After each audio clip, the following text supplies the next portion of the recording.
We're good to go now.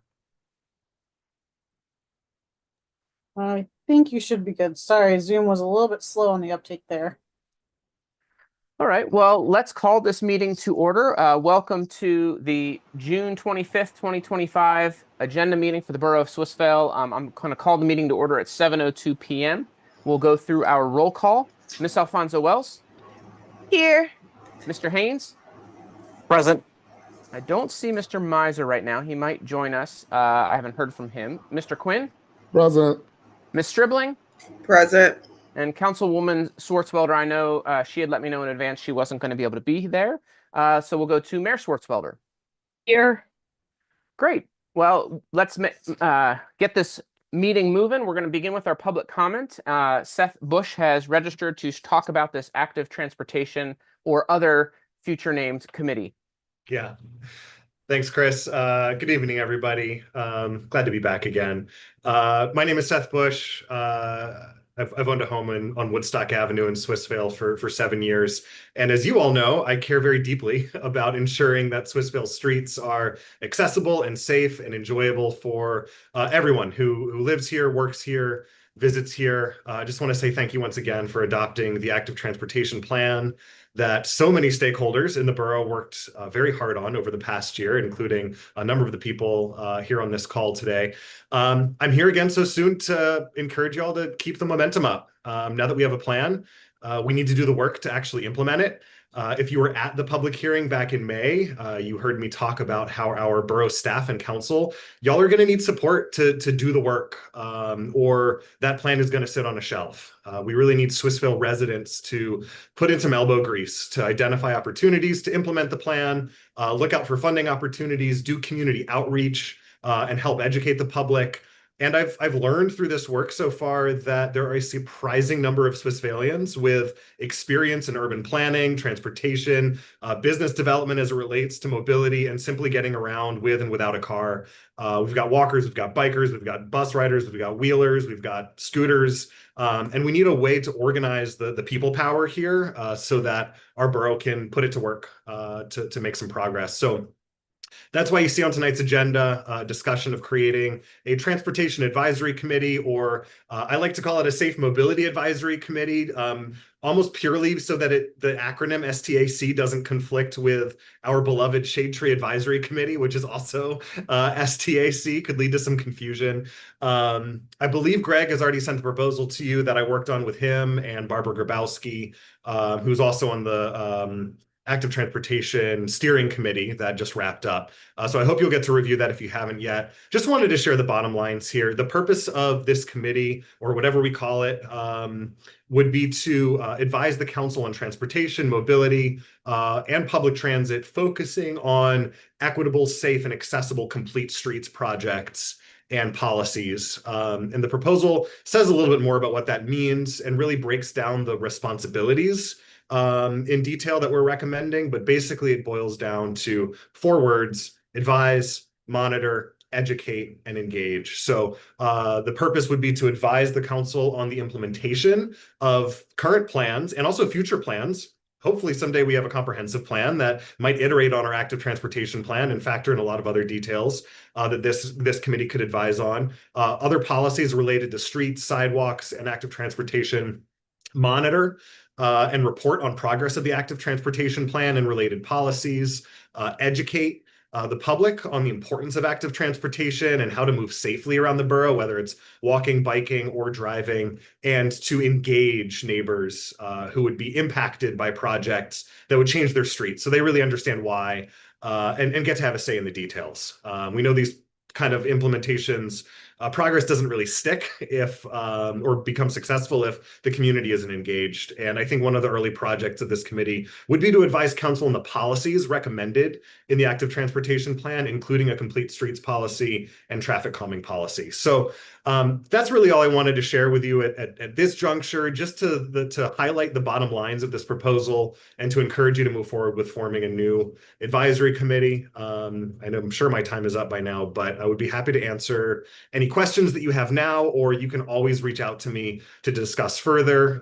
You can reach me on this topic at my Bike Pittsburgh email, Seth@bikepgh. .org. I think all of you have my contact information. So whatever email you got for me, feel free to reach out. Happy to chat. And I can stick around if that's helpful as well. But yeah, thank you.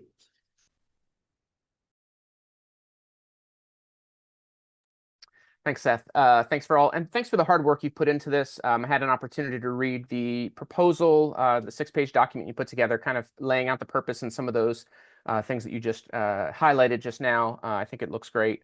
Does anyone have any questions for Seth? We will be discussing this a little bit later. Okay. Well, thank you. Thanks for the time, and Thanks.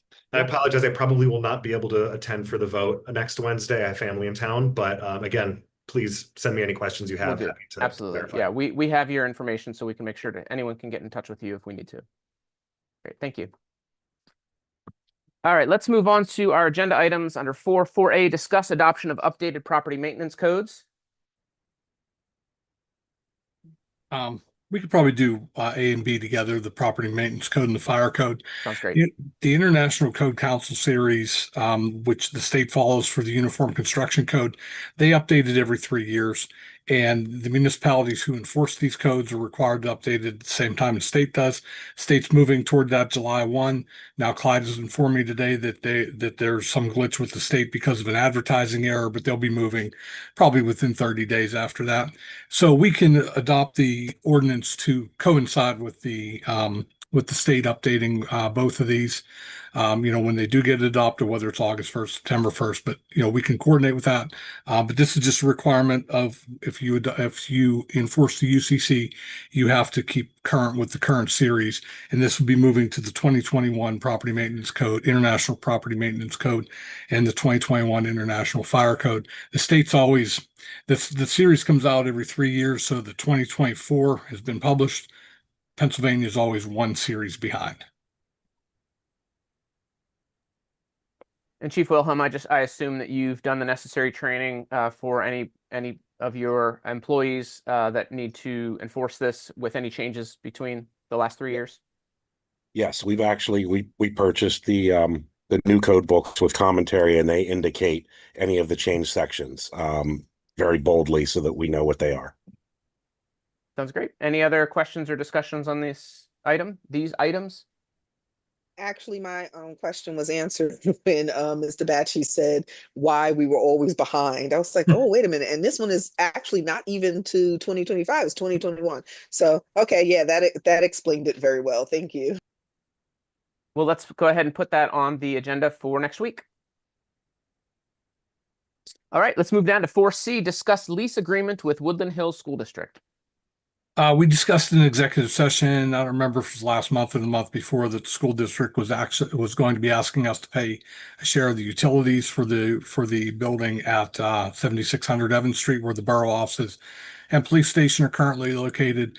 Ms. Ansel and myself met with the superintendent, the business manager, and a couple other representatives from the school district. And what we came up with was, rather than invoicing us each month for the utilities, us not being able to plan for how much the utilities are each month, and having to cut them a check, that we just amend the lease agreement on the rent.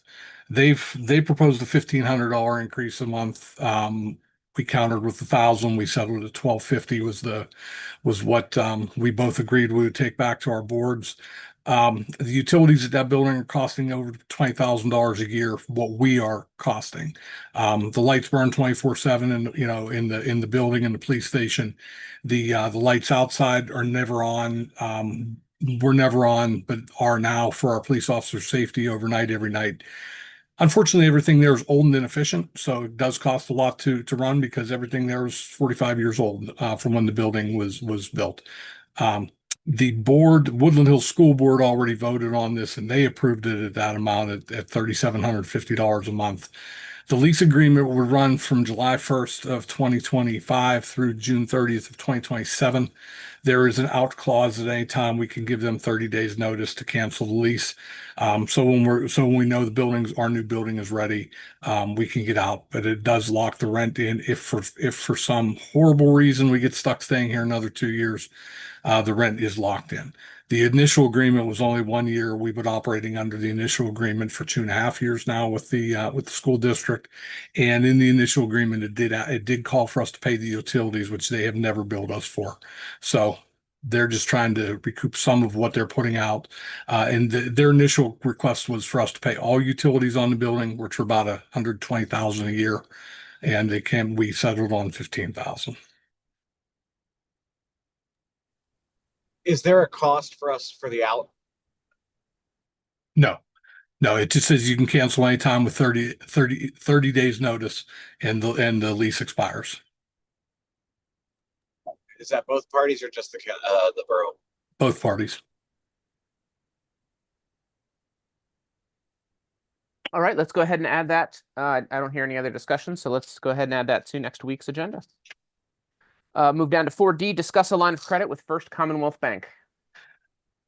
Last year, if you remember, we had some cash flow issues at the end of the year because we had about $1 million in grant funds that were outstanding that we had paid out, and we had not received reimbursements for by the beginning of the year. In an executive session a few months back, I think in January or February, I asked council for your permission to move forward and look for a line of credit so that when we have these big dollar capital projects, we could pay the contractors with the line of credit, and then reimburse the bank when our grant funds come in. Now, in the future, we can add carrying costs into these grant applications, the couple percent, for the year, or, for the 2 to 3 months until we get reimbursed. What First Commonwealth came back with a couple different proposals. I didn't like either one of them. We talked about it in the finance committee. Basically, they wanted, once you spent the money, you didn't have the ability to borrow it anymore. And then they came back with, it had to be renewed every year by council action and go through underwriting every year.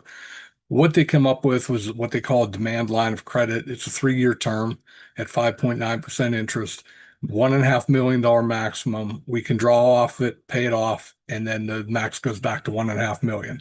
So we can borrow the $1.5 million as many times as we need to pay off different grant applications.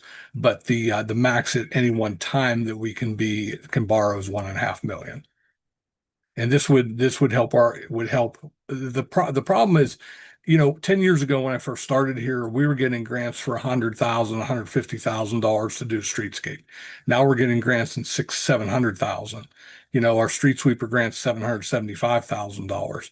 And, next month we'll have, $1.5 million in the bank because the majority of our revenue, of our property tax will have come in, real estate tax. But in December, we don't have, no municipality that our size has that kind of money sitting around. And if that street sweeper comes in, if it's late comes in December, we have to figure out a way to pay it. And this will give us the way to pay it. And keep in mind, we don't always have to use this. If we have the cash on hand and we know we're going to get reimbursed in 4 to 6 weeks, we can just pay it outright out of our own funds and save the interest. But this just gives us the fail safe that on these big ticket items, we can pay them off and not have any cash flow issues. Makes a lot of sense. Go ahead, Mr. Haynes. Yeah, can we put restrictions on it that we are only using it for grant money or for grant purposes? Yeah, that was the intent. It wasn't the intent to use it for anything else. I don't know. I mean, we could just pass a policy, council could pass a policy to do that, and I can put that on the agenda. If you want, we can put that on the agenda for next week to pass a policy that this is only to be used for that. The bank can't, the bank's not going to restrict it and get involved because they of course want us to borrow it and make as much money as they can. But we could do something like that if that's council's will to pass that policy. I just think it's dangerous.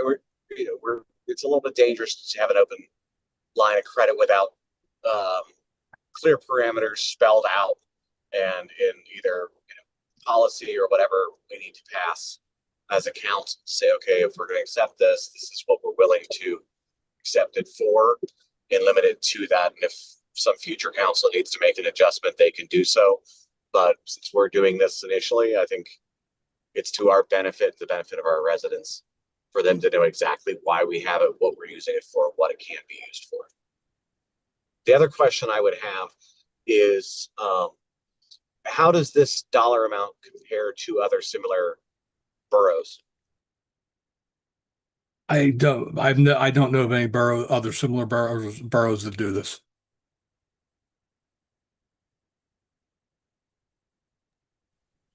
Is there a reason why they don't do it? I don't know. I mean, we apply for a lot of grants, we get a lot of grants, and that's why the need has come up on our end, because we are successful in obtaining grants and apply. We apply for a lot, so we get a lot. A lot of municipalities around here don't apply for quite as much. Well, I agree with Mr. Haynes. I think that having a policy is a good idea. I mean, from the Finance Committee's perspective, it was only to be for the purpose of grants. But I think to memorialize that would be a good idea. It doesn't hurt us. So, any other questions or comments for this item? All right, let's move down to 4E, discuss a council discretionary fund request. I'll just keep talking to this since it's my request. A couple of years ago, Chief Wilhelm and I were chatting a little bit about, ways that some of these council discretionary funds could be used. And one of the ideas he had was creating a small fund for sheriff's sale. Thought it was a good idea. For those who may not know, sheriff's sale, and I'm probably going to botch this, so Chief Wilhelm or Mr. Batchy, feel free to jump in if I, say something in error. But we have a lot of properties that we end up tearing down. We have demolition clearance hearings every year. And a lot of those properties have been abandoned. The sheriff's sale is a way that the borough can intervene prior to them falling into those dilapidated situations where they need to be torn down.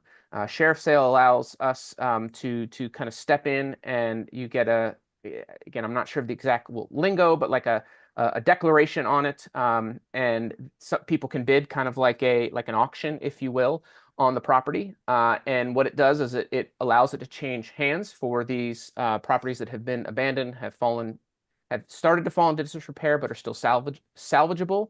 It allows us to get those properties back on the tax rolls, back being used as whatever their zoning is for. And then any funds that we put in, it's, again, Keystone Collections does our sheriff sales. Greg and I, Mr. Batchy and I, had a meeting with them last week it was, and again, depending on how many steps they have to take, we're looking at somewhere between $3,000 to about $4,500. And so if we front that money to them, that gets attached to the lien on the property. And so when it is settled and closed, that money is the first money that gets reimbursed. So this would be a kind of pool of money that would be continuously replenished after each sale, which would allow us to then target another property to go after to try to keep these things up to date and on the tax rolls. Chief Wilhelm, did I do okay there? Yes. Yeah, there's a lot of times, and the reality is Keystone, even though they're our tax collector, they can't afford to go put up an extra $15,000 or $20,000 to roll these through the process. But we would get all that money back if we put it up, because the costs come off the top before it's spread amongst the taxing bodies and the other lien holders. So it's kind of like a recyclable program, but it's an extra tool in our toolbox in our fight on blight. And I think it would have a significant impact. So I was advocating for $4,500 for us to set aside, and it would just kind of become in perpetuity this sheriff's sale fund that we can make a request. Once that closes, the money's there, we can make another request, etc. I don't know if there are any questions from council about this. Yeah, this is Kevin, and I'm sorry I'm off camera. I'm driving, and it's triggering for some people if they watch somebody drive and talk on Zoom. So I'm not going to be on camera. Who owns the properties while they're in limbo or while they're in whatever process? 1, 2, who has the liability, and what exposure does the borough have? Number one, whoever the last owner of record is owns it. If it's tax delinquent, And there could perhaps even be a mortgage or a lien on it. That those all vary. And number two is there would be no liability for us because we would never own it. It's no difference. We're facilitating and quickening a tax sale, so that it goes to sheriff's sale. And sometimes you have to put it where maybe the upset price is, say there's a mortgage on the property and the bank's just walked away from it. There could be an upset price, meaning all the debt owed on that property of 50,000. So then the taxing authority has to go to the judge and get what's called a free and clear sale. So they ask for a motion because they say first they put it up for 50, nobody bids it. It allows us to basically start at zero almost. Well, actually, it would just be the minimum cost would be the fees that we're spending. So say it was $4,500 to get there, and then it puts it into a competitive bidding situation. So another private owner owns it. At no time does the borough own it, so there's no liability for us. We're just enforcing the tax sale under the current state municipal law. Thank you for that, Chief. You're welcome. Have you identified specific houses yet for the sheriff's sales?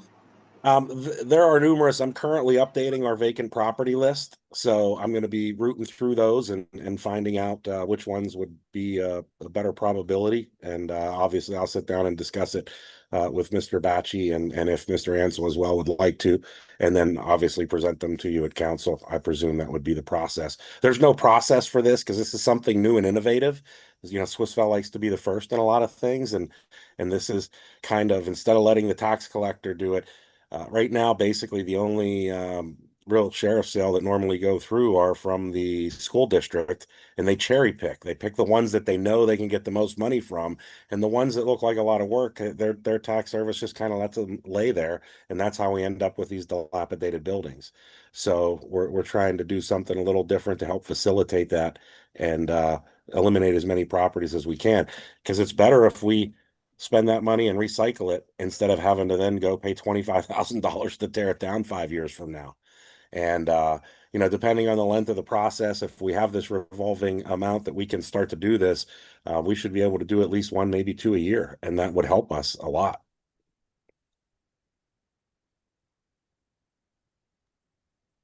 And that list would obviously ever be changing, Ms. Stribling. It's dependent, as we reevaluate what's the what probable ones we can do, how much liens are on them, how much it'll take to repair, what the likelihood of is selling quickly and actually getting turned around. All those thoughts will go into that so that it's successful. Yeah, it sounds like a good idea to me, especially for somebody who might not be able to purchase a home, the traditional way. If they can get a quick house, depending on how much you choose to bid on, that's your sale. And then you can get your proceeds from it, and then they can have someone, rehab it for them. So I think it's a good idea.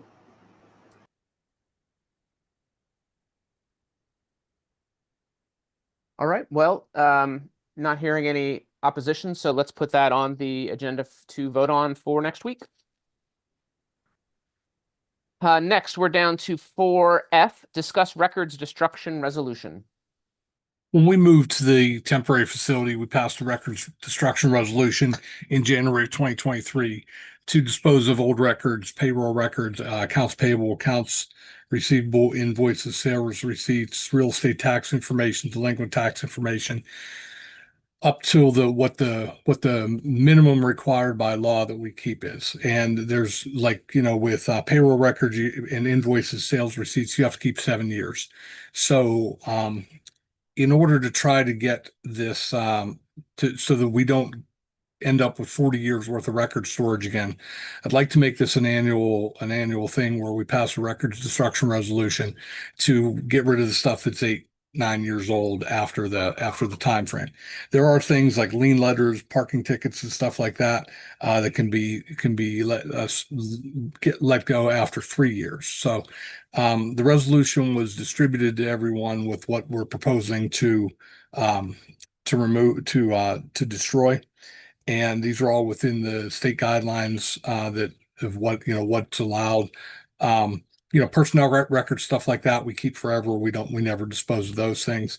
But these things like payroll records, invoices, stuff like that, they're really of no use to us 8, 9, 10 years old. And Greg, I would double check. Greg, I would double check on the payroll records. I believe there, at least the last time I dealt with it, was a 99-year retention. Because we're subject to an escheat audit at any time. What audit? Escheat, unclaimed property. Yeah, I mean, it's right in the municipal records manual that says 7 years. I just double checked because I know I've gone through escheat audits before, which is unclaimed property, where they required records up to 99 years. I will check with Mr. McTiernan. And we'll Thank you. That again.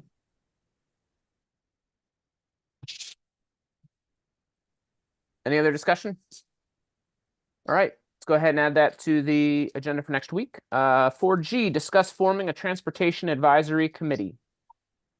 Do I need to say too much other than what Mr. Bush said? Mr. Bush wrapped it up pretty nice in 4.5 minutes. He's proposing him and Mr. Grabowski, they put the document together. Mostly him and Mr. Grabowski reviewed it and provide a lot of insight. You get to form a transportation advisory committee. This would not be an agenda item for next week because we would form it by ordinance, which would have to be advertised, and we would, and then take basically what he had wrote in his proposal, change it into ordinance form. But I put this on the agenda for discussion this week to see if this is something council wishes to move forward with. If it is, then we'll draft and advertise an ordinance. I think it's great. I thought the document he put together was great. I only had one piece that I wanted to kind of circle back on. It was the very last line: advisory committees don't have to be entirely consisting of Swissvale residents. I think personally, I would like to see it either as residents or business owners, kind of what we expect for some of our other committees. I agree.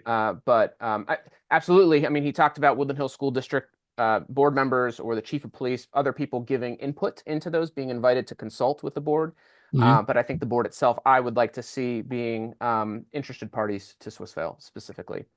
Yeah, other than that, I thought I agreed with everything else on there. Yeah, we had 13 people serve on the active transportation plan steering committee.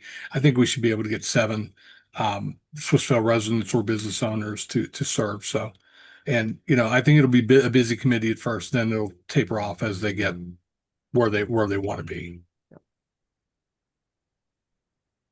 And one of the things we did talk about was he had suggested having a council member on that committee, and I said I don't feel that was a good idea because this committee is advising council.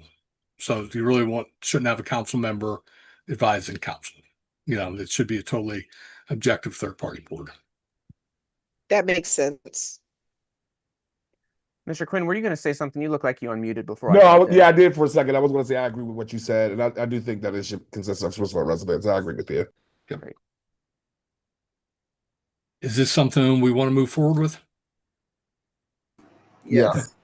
Yeah, like I said, it won't be an agenda item for next week, but we'll work on it. We'll get it advertised, and then we'll have it as an agenda item for the August business meeting. Sounds good. You've got your consensus to keep it moving. Let's move down to 4H, discuss police agreement with Braddock Hills. This is just by way of an update for those of you that aren't on the police committee. We did have a meeting on Monday. The police committee met on Monday evening.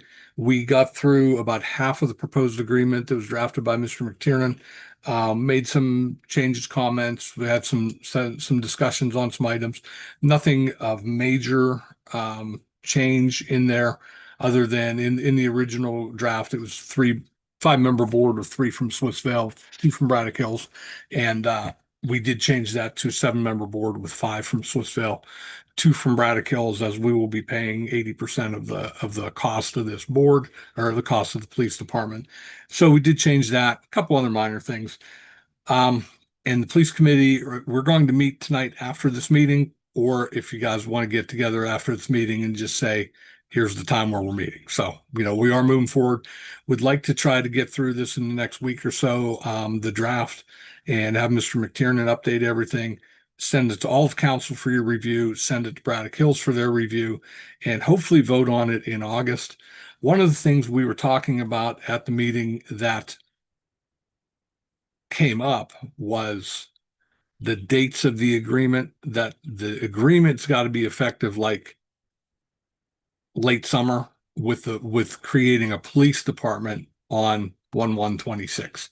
But we have to constitute the board. The board then has to meet, come up with, they have to organize, come up with a name, appoint a police chief, and then, work toward getting an employee identification number, an ORI number through the state, create their bank accounts, get all their insurances and stuff in place, and just move forward with all those tasks. So the board will have to be appointed in 2025 as soon as we can after adopting this agreement. So, but we're gonna, we'll meet after this meeting, and if you guys want to meet tonight and talk about it, if not, we'll set a date that we can get together.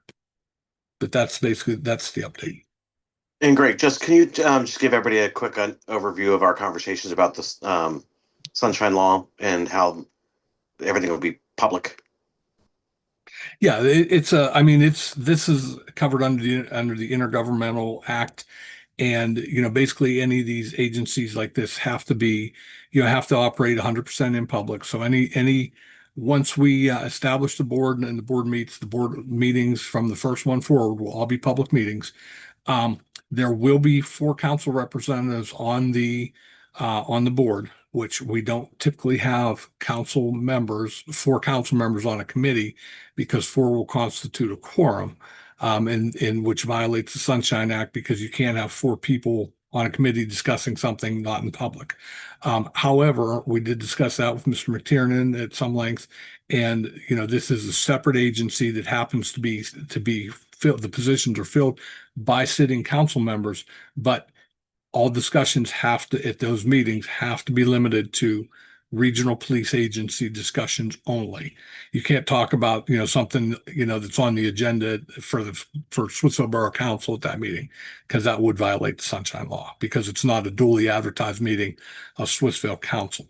So we will, just whoever is on that board has to be careful when they're at the the regional police commission meetings, to limit your conversations, discussions to regional police commission issues only.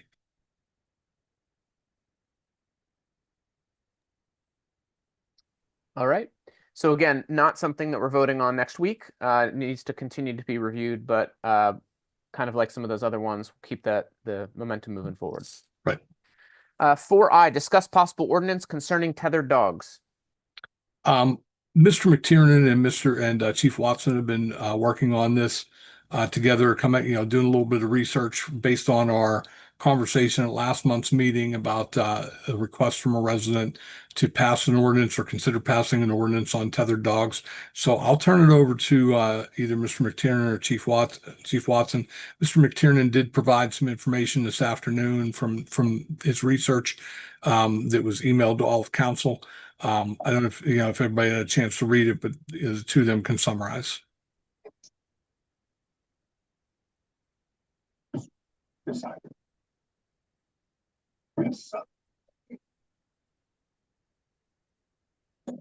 Bob, are you good to? I think he's trying to unmute. I think there he goes. Well, I defer to the chief on a lot of these issues, but what the research shows is there is already a state law which governs the tethering of dogs. It is a part of the crimes code. It is fully enforceable, excuse me, by the Swissvale police. And it has certain restrictions, like any tether has to be of a certain type so the dog won't choke. It has to be at least 3 times the length of the animal. The dog cannot be tethered for any period that's 9 hours or more, and they can't be tethered outside for 30 minutes at the maximum in the case of temperatures below freezing or above 80 degrees. So there's already a fairly substantial protection. Now, the Pittsburgh ordinance pretty much tracks that, except it limits people to tethering an animal for except for a reasonable period necessary for performing a temporary task, which is a much more vague standard. The chief and I have some concerns that some ordinance like this might not even be enforceable because the state legislature has been so specific. That's sort of my take on it from a legal point of view. Chief, do you want to talk about enforcement, or sorry for my hoarseness here? One of the issues after reading it and after speaking to some of my officers is looking at the city ordinance. They have their own animal control department who would oversee this, not the police officers. And some of the time limits that they show on there, you would have to demonstrate that you observed a long period of time, that period of time that you saw that the dog didn't go inside at all. So I just have concerns about the amount of time it will require an officer to try to observe that kind of violation for that tethered dog ordinance versus now. So the reasonable time limit kind of thing, it's just very hard to demonstrate in a court what's reasonable for something when there's a state law that gives a specific amount of time. So those are our concerns about. So, and Chief, this is Kevin. Just a quick question for you. Do you feel that the existing law provides you with the necessary tools to protect our animals here in Swissville? I mean, as a dog dad, that matters to me. I mean, yes, the laws are sufficient, I believe, for what's going on. The issue we have is when we haven't a violation, you used to have dog wardens who were available to assist us, who were more knowledgeable in that subject matter than we are. And now those positions are going unfilled or unfunded, so we don't have that assistance. That's actually more of an issue than additional laws to enforce. So, I kind of have had that problem to deal with when we've called for assistance, when we've had specific issues. It was difficult to get somebody to come out and help us because, we don't have facilities to hold the dog. We count on whether it's Sable Kennels or the humane officer or a dog warden employed, from another agency to help us take care of these issues. So. But you feel you have, if somebody calls and says, okay, there's a dog outside, it's been out there, it's 105 degrees, it's been barking all day, you feel like you have the ability to go and protect that animal to the best of your ability. So the laws are in place to do that. Yes. Great. Awesome. Thank you.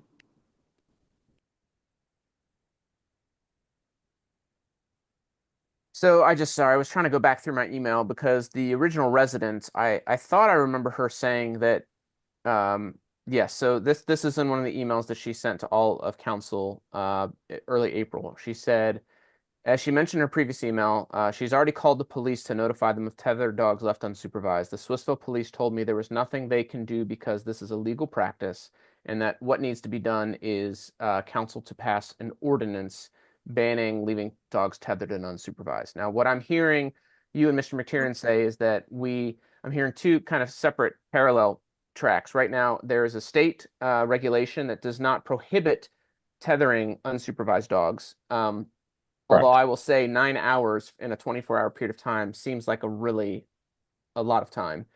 Conditions in there, Mr. President, about that. Yeah, absolutely. Yeah, I did see that.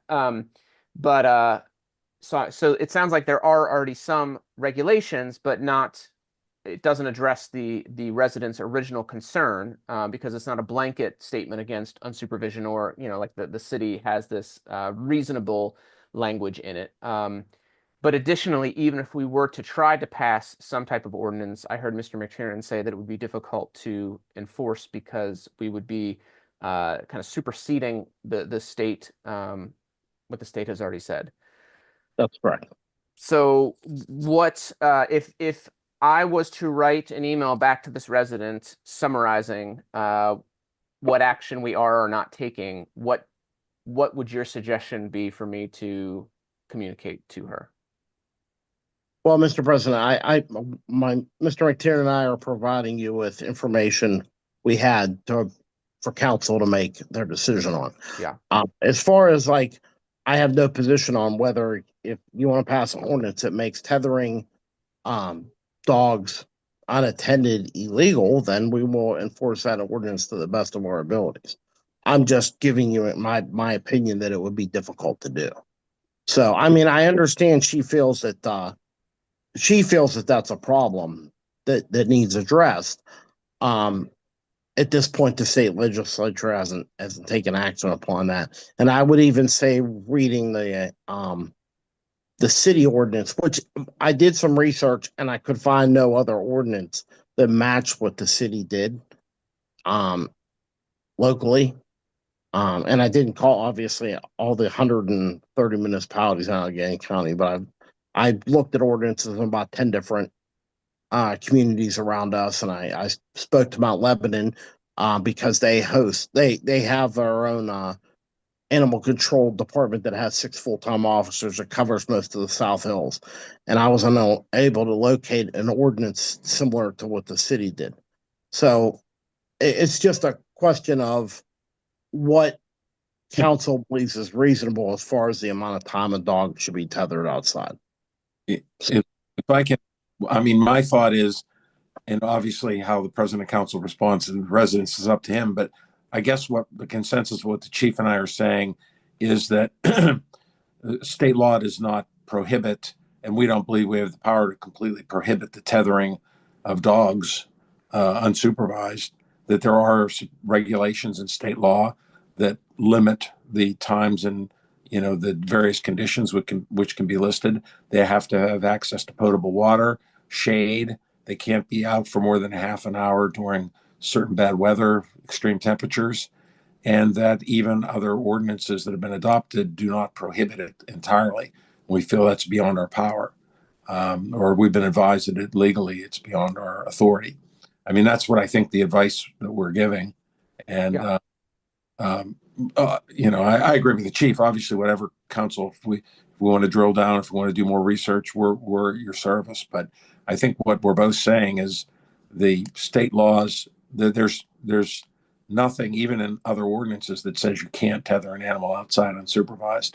It's and there are already state regulations that prohibit cruelty to animals in set conditions. So is that answering your question, Mr. Ansel? Or I mean, yes. I mean, I think both of you did. I'm just trying to, recognizing that we as council members are somewhat are conduits between residents and the administration run-ins, the governance of the borough. This is something that I'm sure that she felt strongly about. I actually don't disagree that I think it is somewhat of a problem. I don't know, but I also understand what you are all saying, that there's perhaps very little we can do about it at this point, and I'm sure that will be unsatisfactory. So I'm just trying to think about how to. As I recall, she wanted to prohibit tethering completely. Maybe I misread it, but that's my memory of it.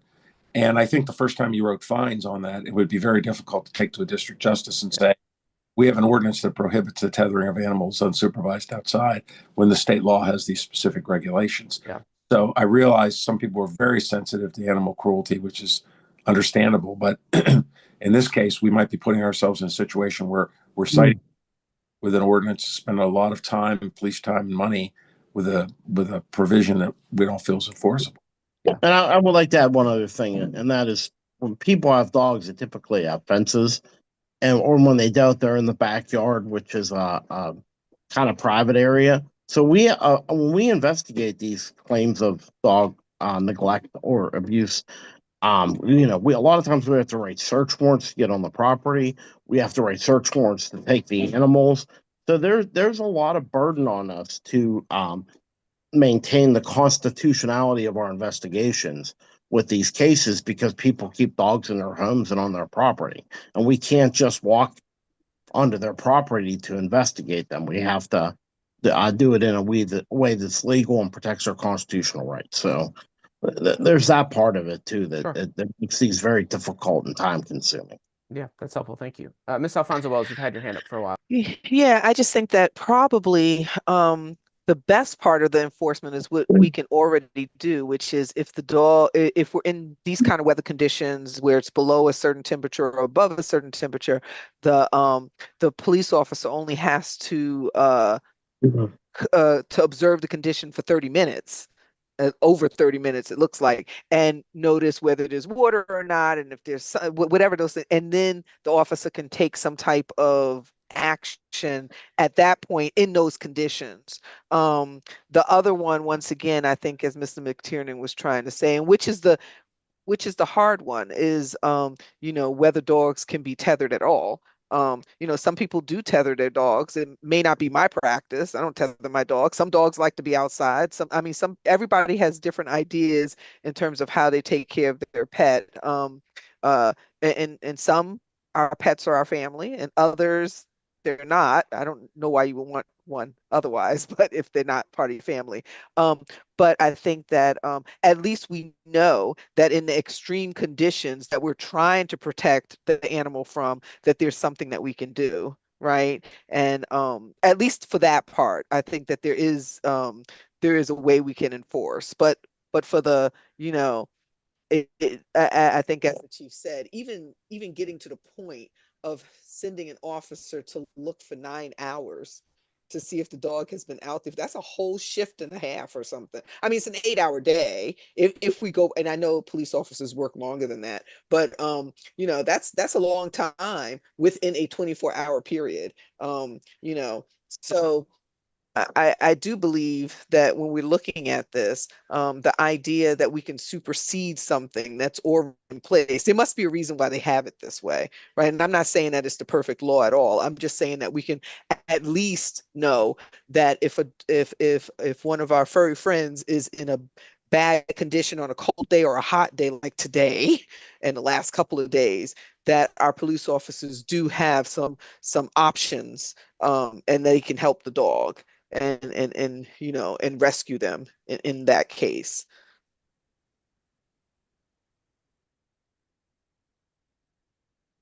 Any other comments? I mean, what I'm hearing is we're just gonna let this go. I will follow up with the original resident just to let her know of the outcome, and if she wants to make public comment or take another step, that's fine.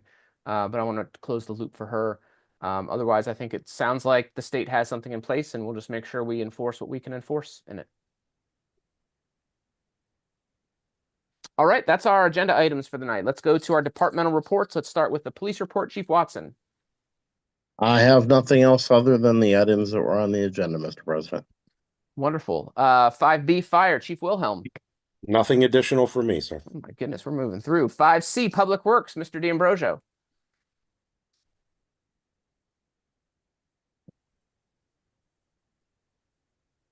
We've just been continuing on with our normal painting, patching, and grass cutting, and the repairs are still ongoing in Regent Square, and we'll be moving on to the next phase here in a couple weeks. That's all I got.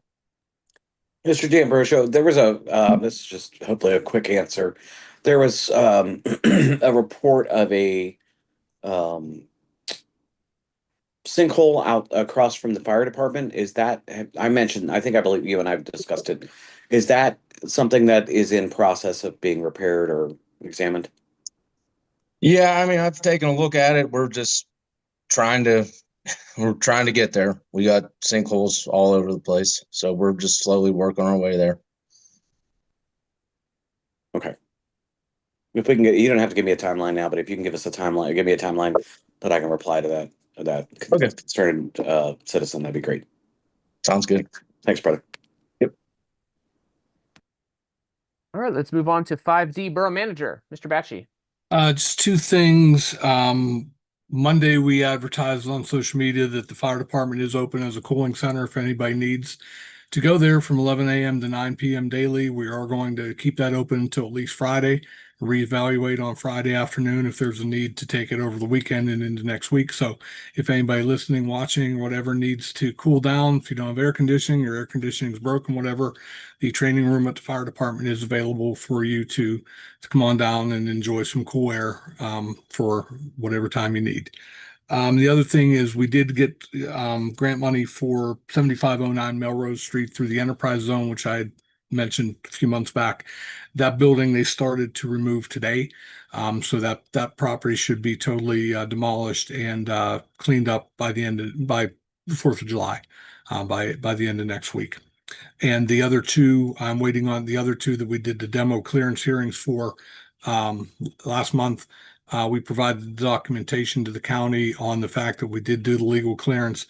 We are waiting the contracts from the counties for those, and then we'll get the asbestos surveys and we'll put those out for bid. That is all I have. Greg, do you have an update on the Washington Street Bridge? I do. I was going to give a better report next week. The only thing I can tell you right now is that the structure is still under construction. They are saying right now that they are looking at September for demolition, November for to begin the construction of the new bridge, and late spring, early summer for completion. There was some issue with the getting the steel because of the complexity of the design, and it was over 200 pages of plans and specifications. It looks like the steel manufacturer took their time with as far as trying to understand them and get everything started to manufacture. So I have a little bit of research to do on what our deadline was that we agreed with them. I'll let you know next week on that. Can we ask them to come before council next week and give us an update? I mean, what I'm interested in knowing is if we were told the steel was going to arrive and had arrived in March, why are we dealing with delays with steel now? And I'm not putting you on the spot. If they can come and present that to us next week, that would be helpful because I'm getting a lot of complaints. I'll see if I can get someone to come. The person I'm dealing with, Chris Cawley, that the information that I sent out to council late this afternoon, he's actually headquartered in Georgia, so it won't be him coming, but I'll see if somebody can is available to come. I'm sure there's a train that could get him here. Mr. Batchy, just based off of what Mr. Haynes just said, did they say the steel arrived in March? I don't ever recall there being that we were instructed that any of those supplies had arrived. Were we notified of that? Am I just forgetting? No, they never said that anything had arrived. They said that they were planning anticipated, right? to demolish in March and anticipating the arrival of that steel in March. Yeah, so it's just that I'll check through my emails because I don't believe that's correct. Okay. Again, I don't remember hearing that anything had arrived. Again, I remember anticipation, and that anticipation keeps getting pushed back. I mean, I had written in my notes because I had seen that email earlier today, Mr. Batchy. We can wait until after next week when you give a more thorough report. But whatever update you give, can you just make sure that we post that on the website, social media, et cetera, just because it is the question on everybody's mind in the residents, and I want to make sure that they are. Yeah, we'll get it posted after I have the answers. But we'll see. I have asked for an update monthly. I think I included that in email to you, Mr. Batchy. If that's not possible, just explain to the community why. Well, I think I've given one every month. So yeah, not you, from the contractor. Yeah, the contractor, the update I got that I sent out to you today was actually from Norfolk Southern, not from the contractor. It seems like, I have been asking the contractor for an update for several weeks, and then I received it they passed it on to the engineer at Norfolk Southern. And I think they're just pushing it, trying to push it back to them because Allison Park Contracting doesn't seem to have any control over the situation. It seems like it's a Norfolk Southern issue. So, but I will check to see if Norfolk Southern can send someone to the meeting next week. Thank you. All right, we'll keep moving on. President's report. I had just a few things I wanted to highlight. We've got a few things coming up this weekend, in particular Sunday. Two events that I want to let the residents know about. There is, I know council was emailed. I've seen some of this on Facebook, but Buena Vista has an area at the end of their street that has become a little bit of a dump that some residents are going to be looking to clean up. That is at 2378 Buena Vista Street from 9 a.m. to 12 p.m. They will have all the necessary equipment, bags, gloves, etc. Public Works is going to be hauling the junk that gets collected from there. So if you want to help to keep the neighborhood clean, feel free to volunteer in those 3 hours. Immediately following that, if you can do both, or if you only want to pick one and want to attend our annual Juneteenth celebration, that also will be this Sunday at Les Getz Memorial Field from noon to 8 p.m. There'll be lots of vendors, food, live music. It's always a great event. So feel free to come out to that. All are welcome to that celebration. In addition to that, I wanted to congratulate a few of our businesses. We had a number of businesses that were finalists for the Best in the Burg Pittsburgh Magazine's award. Dairy Delight was a finalist. They did not win. I'm very sad about that. But they, again, that's great business. But two winners we did have. One is D's Six Pack and Dogs, won the best hot dogs for Best in the Burg. And to no one's surprise, Bombay to Burg won Pittsburgh Magazine's best Indian food category for Best of the Burg. So we just want to say congratulations to those companies, those businesses. Keep up the good work in representing Swissvale well. And that's all I've got. Mr. McTiernan, we'll move to the solicitor's report. I have nothing to add to the agenda items that we discussed. All right. Any other new business? If I could just ask that the police committee stay on, the police committee mayor and Chief Watson stay on, so we can move on with the agreement, or if we schedule a meeting, whatever your wishes are, but just please don't jump off. I would just say that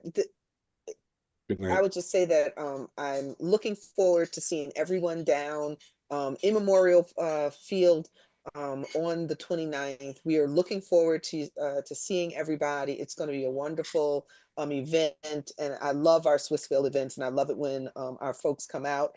And also, I want to I will also thank you at the event. All of our departments, from our administrative department, our fire department, our police department, our DPW, all are going to be working very hard to make this the wonderful event that we come to love and expect. And so I'll see you all there. Yay! Good night. Chief Wilhelm, did you have any other new business? No, I was just going to say good night. Okay. I'd welcome a motion to adjourn at 7:58 p.m. Motion to adjourn at 7:58 p.m. Look at that. All right. All in favor, please say aye. Aye. Any opposed? Good night, everyone.